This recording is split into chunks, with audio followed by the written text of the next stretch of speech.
আসসালামু আলাইকুম। আপনি যদি কথা বলার অনুমতি থাকে একটু কথা বলতে পারি নাকি?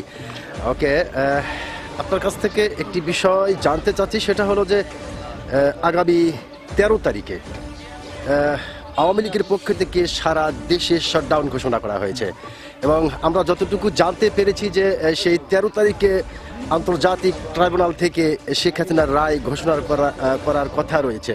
তো আসলে আমরা আবার এদিকে দেখতে পারতেছি দেশের কয়েক জায়গায় গাড়িতে আগুন দেওয়া হয়েছে।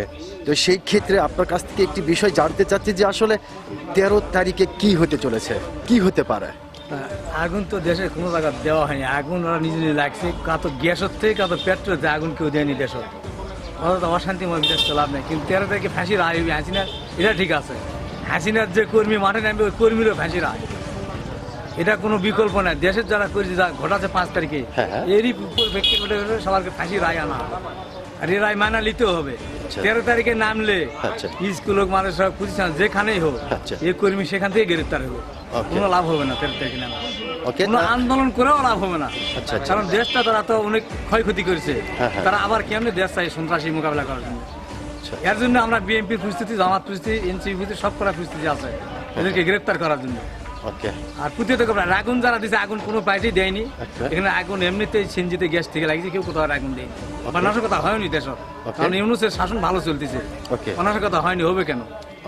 কিন্তু হাসিনা রিয়াই হবে না, এটা যত যে গপ্পই করুক আসার কোনো বিকল্প না। ফাঁসি 5 তারিখে রায় হবে, 13 তারিখে রায়। ধন্যবাদ আপনাকে, খুব চমৎকার করে এবং মোটামুটি সুন্দর করে আপনি কথাগুলি বলতেছিলেন এবং আপনি যেটা বোঝাতে চেষ্টা করলেন যে আসলে শেখ হাসিনা বা আওয়ামী লীগের পক্ষ থেকে 13 তারিখে যেটাই করা হোক না কেন সেটা বাংলাদেশের সকল রাজনৈতিক দল মিলে সেটাকে প্রতিহত করবে, এই তো?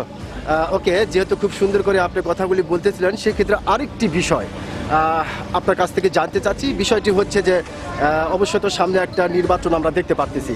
তো আসলে সেই নির্বাচনে বাংলাদেশের সরকার কে হতে পারে? এই নির্বাচনে বাংলাদেশ সুষ্ঠু নির্বাচন হবে, পরিপূর্ণভাবে, সবাই কোনো জালিয়াতি করার সুযোগ নাই। এই নির্বাচনে বিএনপি সরকার আসবে, বাংলাদেশ সরকার, বিএনপি সরকার আসবে, বিএনপি তারেক রহমানের নির্দেশে দেশ পরিচালনা হবে। অসংখ্য ধন্যবাদ। কেউ নেই। ওকে, অসংখ্য ধন্যবাদ আপনাকে, ধন্যবাদ।